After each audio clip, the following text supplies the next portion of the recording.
Guys, welcome to our YouTube channel Chanak Academy. Now today we are going to discuss the important question of राष्ट्रीय गौरव examination.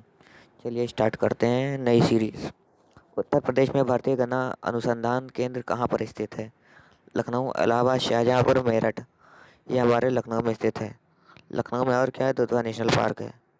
राष्ट्रीय पर्यावरण अभियंत्रिका अनुसंधान संस्थान कहाँ पर स्थित है? National environmental engineering research institute कहाँ पर है? कोलकाता, नागपुर, जोरहाट, शिलांग। ये नागपुर में स्थित है। नागपुर हमारा महाराष्ट्र में पड़ता है। पर्यावरण के मुख्य घटक हैं। Main component of environment are biosphere, lithosphere, atmosphere. All of this above. Answer D is right, all of this. Forest research institute is located in Chandigarh, Dehradun, Kolkata, Nagpur. ये हमारा B Dehradun is the right answer. Now question number 4। ध्वनि प्रदूषण के प्रमुख स्रोत हैं। The main source of noise pollution is परिवहन, उद्योग एवं मशीन, मनोरंजन के साधन। इनमें से सभी answer number D is right.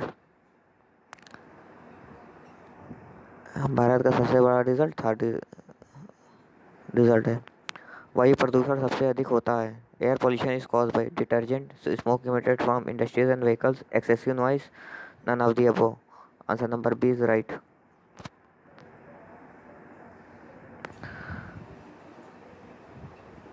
International human right day is celebrated on. ये क्वेश्चन आ सकता है 5 सितंबर, 2 सितंबर, 1 मई, 10 दिसंबर।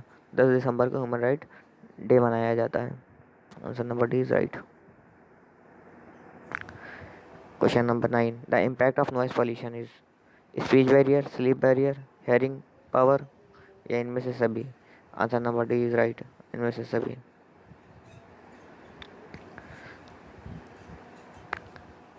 इंडियाज नेशनल बर्ड इज तोता, मोर, हंस। आंसर नंबर सी, मोर, पिकॉक। पिकॉक का वैज्ञानिक क्या है? पावो क्रिस्टेटस। कॉर्बेट नेशनल पार्क कहाँ है? झारखंड में, उत्तर प्रदेश में, उड़ीसा में, हिमाचल प्रदेश में, उत्तराखंड में। उत्तराखंड की राजधानी देहरादून है।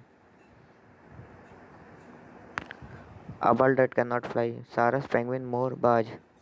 पेंगुइन, कीवी, शुतुरमुर्ग, इनमें से सभी। पेंगुइन। ये हम डिस्कस कर चुके हैं थोड़ा। The most oxygen rich trees people, बेर, कीकर। ये भी हमने डिस्कस किया है। पीपल होता है ये 22 घंटे तक ये ऑक्सीजन प्रोवाइड करता है। हम 45 से डिस्कस करना शुरू करते हैं।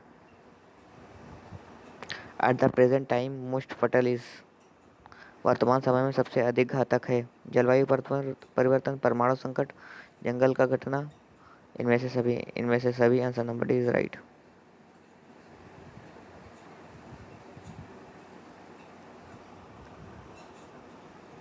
Where do most earthquake occur. सबसे ज़्यादा भूकंप कहाँ आते हैं? Japan, Iraq, Bharat, Italy. जाहिर सी बात है जापान में आते हैं। जापान की राजधानी टोक्यो है। जापान का भूकंप का देश भी कहा जाता है। जापान एशिया महाद्वीप में स्थित है और जापान को ही सूर्य का दिवस सूर्य का देश कहा जाता है, क्योंकि जापान ही एक ऐसी कंट्री है जहाँ से सूर्य का उदय होता है। 32वां ओलंपिक टोक्यो जापान में आयोजित हुआ था। 32वां ओलंपिक नीरज चोपड़ा ने गोल्ड मेडल जीता था। आपके लिए करंट सीरीज भी इसी में है। तो प्लीज़ लाइक करिए, शेयर करिए, सब्सक्राइब करिए, अपने दोस्तों में शेयर करते रहिए। Now the question number 18। Bharat को इंडिया किस नदी के आधार पर कहा गया है? भारत को इंडिया किस नदी पर आधार पर कहा गया है? गंगा, यमुना, सिंधु, सतलज। ये हमारे इंडस नदी पे। Answer number C, Sindhu is right. Sindhu Sindhu शब्द किसने दिया था? ये यूनानियों ने दिया था।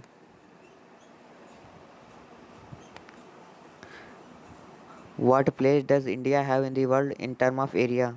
पहला, दूसरा, चौथा, सातवां। ये सातवां स्थान है। पहला हमारा रशिया है, दूसरा कनाडा है, तीसरा चाइना है, चौथा ब्राज़ील है, पाँचवा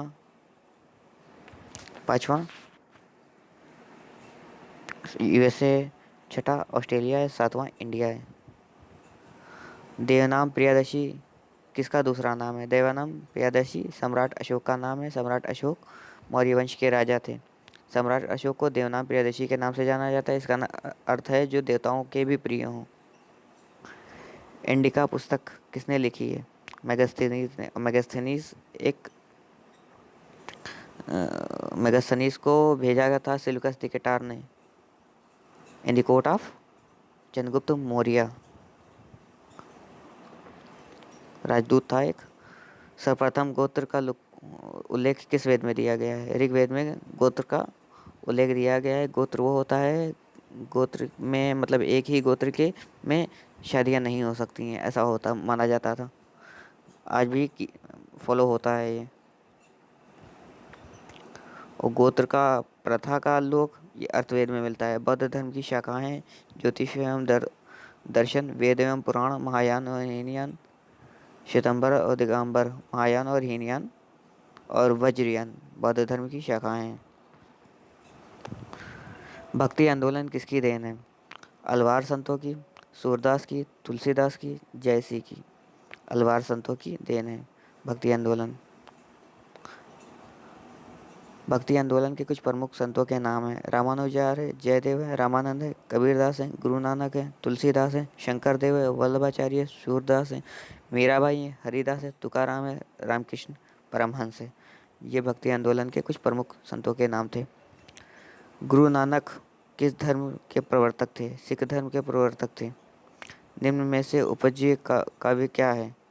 नरसदय चरितम, कीर्ताजनियम, शिशुपाल वधम, महाभारत। महाभारत। संस्कृत महाभारत में दो आदिकाव्य रामायण और महाभारत परवर्ती रचनाओं के लिए उपजीय काव्य हैं। रेडियोथेरेपी। रेडियोधर्मी प्रदूषण से कौन सी बीमारी होती है? कैंसर, हेपेटाइटिस, हैजा, इनमें से कोई नहीं। कैंसर होता है। भारत का राष्ट्रीय पक्षी है मोर। रेड एंडेमिक बुक किससे संबंधित है? विलुप्त के करीब जीवों से, वायु प्रदूषण से, जल प्रदूषण से, ध्वनि प्रदूषण से। ए, विलुप्त के करीब जीवों से। किस वर्णक की उपस्थिति के कारण पौधों का रंग हरा होता है? क्लोरोफिल के कारण। पंचतंत्र के लेखक कौन है? विष्णु शर्मा। प्रकाश संश्लेषण के दौरान हरे पौधे किस गैस का उपयोग करते हैं? CO2 का। भारतीय संविधान का कौन सा अनुच्छेद पर्यावरण संरक्षण से संबंधित है? 39, 44, 14, 48A। 48A answer number D is right. 39 हमारा क्या होता है? ये हमारा लीगल एड प्रोवाइड कराता है। आर्टिकल 44 हमारा UCC से है, मतलब यूनिफॉर्म सिविल कोड से है। और 14 हमारा राइट टू इक्वलिटी है।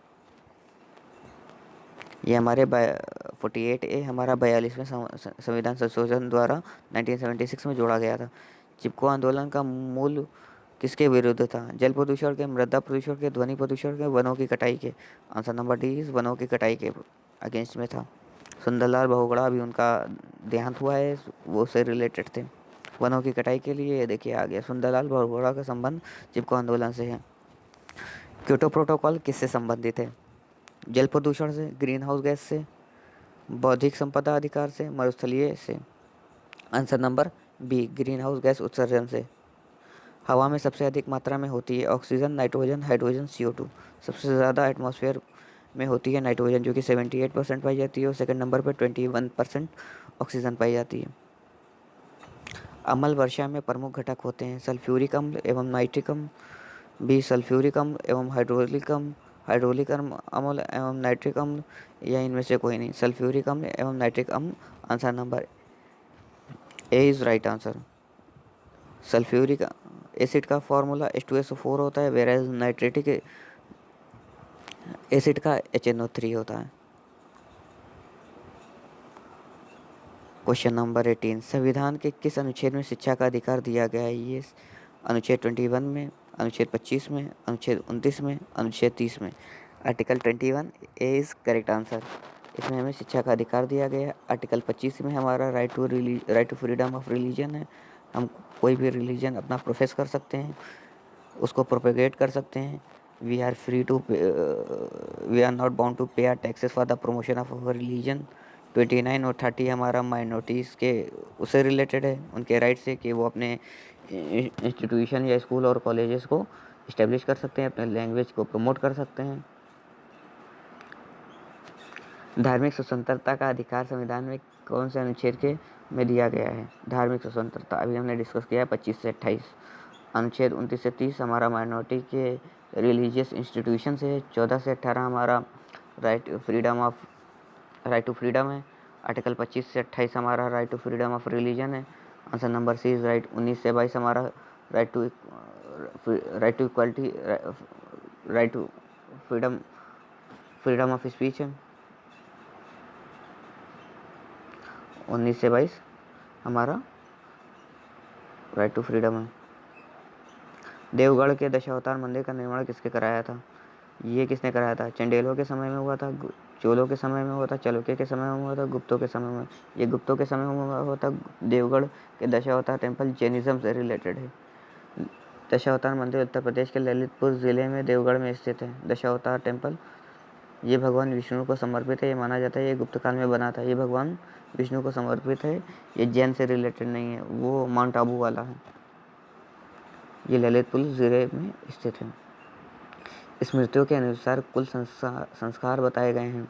कितने संस्कार हैं? 15, 16, 17, 18, 16 संस्कार हैं। महाजनपद की संख्या कितनी है? 16 है।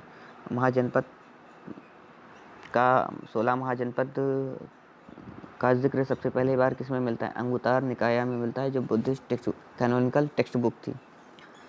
शहीद बिस्मिल को फांसी दी गई थी। देवरिया का कारागार में, बस्ती के कारागार में, गोरखपुर के कारागार में, आजमगढ़ के कारागार में? Answer number C is Gorakhpur के कारागार में। और गोरखपुर में ही शहीद अशफाकुल्ला खां पार्क का उद्घाटन अभी योगी जी ने किया है। ये भी करंट से याद रखिएगा। रामप्रसाद बिस्मिल का जन्म 11 जून 1897 में हुआ था। रामप्रसाद बिस्मिल जी शहीद हुए थे 19 दिसंबर 1927 में। आस्तिक का अर्थ है जो ईश्वर को मानने वाला हो, पुराणों में विश्वास रखने वाला हो, इन नीतियों में विश्वास रखने वाला हो, आगम में विश्वास करने वाला। Answer number A is right, ईश्वर में विश्वास रखने वाला। उपनिषद का अर्थ है गीता गान, समीप बैठना, ज्ञान करना, व्यायाम करना। समीप बैठना, to sit near someone who knows philosophy. Question number 28। चारों वर्णों का उल्लेख सर्वप्रथम ऋग्वेद में किस मंडल में हुआ है? पहले मंडल में, 9वें मंडल में, 10वें मंडल में, 5वें मंडल में? 10वें मंडल में दिया गया है। 10वें मंडल में पुरुष सूक्त के में प्रथम बार चारों वर्णों का उल्लेख हुआ है। 4 वर्ण कौन से हैं? ब्राह्मण, क्षत्रिय, वैश्य, शूद्र। भारतीय कला का स्वर्ण कौन है? भारतीय कला का स्वर्ण काल है मौर्य काल है, सातवाहन काल है, गुप्त काल है, शुंग काल है। भारतीय कला का जो स्वर्ण काल गुप्त काल को कहा जाता है, क्योंकि इन्हीं के टाइम पे सबसे ज़्यादा गोल्ड कॉइन इशू हुए थे, हाईएस्ट क्वालिटी के। अर्थशास्त्र में राज्य के कितने अंगों की चर्चा है? 1, 2, 3, 7। 7 की चर्चा है। अर्थशास्त्र किसने लिखी है? कौटिल्य ने लिखी है। कौटिल्य ने सभी अंगों की तुलना शरीर के अंगों से की है। सभी राज्य को, अपने सभी जितने राज्य थे उनकी तुलना शरीर के अंगों से की है। जिस तरह मानव शरीर का अपना महत्व है, जो शरीर के उपयोगी और काम के योग्य बनता है, इसी तरह कौटिल्य ने राज्य के 7 अंगों का महत्वपूर्ण वर्णन किया है, जो किसी राज्य को चलाने या उसकी रक्षा के लिए बहुत ही महत्वपूर्ण है। 7 अंग इस तरह से हैं। राजा या स्वामी, अमात्य या मंत्री, जनपद, दुर्ग, कोष, दंड या सेना, और 7वां मंत्री। ये 7 अंग हैं। किस वृक्ष पौधा को पर्यावरण का दुश्मन कहा जाता है? ये पीपल, यूकलिप्टस को कहा जाता है, क्योंकि ये आसपास जहाँ पे भी लगाया जाता है ये सबका पानी खींच लेता है और सारी क्रॉप्स को ख़राब कर देता है। मतलब जो वहाँ पे फसलें उगाई जाती हैं वो ठीक से हो नहीं पाती हैं। कौन सा वेद संगीत से संबंधित है? यजुर्वेद, अथर्ववेद, सामवेद, ऋग्वेद? सामवेद है। Answer number B is right, C is right. ये तो आपको बता ही चुके हैं। सिंधु सभ्यता का प्रसिद्ध बंदरगाह था। The famous part of Indus Valley civilisation was? Rangpur, Kalibangan, Harappa, Lothal जो कि गुजरात में पड़ता है, ये फेमस पोर्ट था। गुजरात की राजधानी गांधीनगर है। गिर नेशनल पार्क गुजरात में है।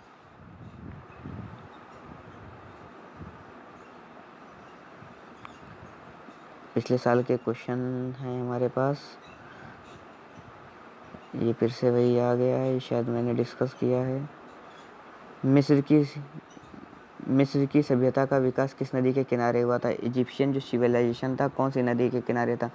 दजला फरात था, सिंधु नदी था, नील नदी था, या इनमें से कोई नहीं? ये नील नदी था। और जो हमारा जो मेसोपोटामिया सिविलाइजेशन था वो कौन सी नदी पे था?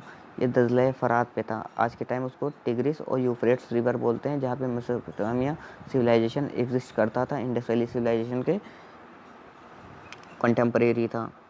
मिस्र की प्राचीन सभ्यता के विकास में नील नदी की बहुत बड़ी भूमिका मानी जाती है। नील नदी को इसलिए मिस्र का वरदान भी कहा जाता है। मोहनजोदड़ो का क्या अर्थ है? मोहनजोदड़ो का नदी का किनारा है, मृतकों का टीला है, सुंदर शहर, या इनमें से कोई नहीं है? ये answer number B is right, मृतकों का टीला है, mount of the dead body. Pakistan में स्थित है। पाकिस्तान के कौन से शहर में है? ये पाकिस्तान के शहवाल डिस्ट्रिक्ट में है। मोहनजोदड़ो कौन सी रिवर पे है? इंडस रिवर पे है। और ये सिंध प्रांत में एक पुरातात्विक स्थल है। क्वेश्चन नंबर 34, आर्यों का मूल देश उत्तरी ध्रुव था, सर्वप्रथम किसने कहा है? गार्डन चाइल्ड ने, मैक्स मूलर ने, बाल गंगाधर तिलक ने? ये बाल गंगाधर तिलक ने कहा था कि आर्यों जो आर्यंस आए थे उनका मूल स्थान आर्कटिक था। स्वराज मेरा जन्मसिद्ध अधिकार है और इसको मैं लेकर रहूँगा, ये बाल गंगाधर तिलक ने कहा था। Swaraj is my birth right and I shall have it, ये कब कहा था इन्होंने? 1896 में कहा था।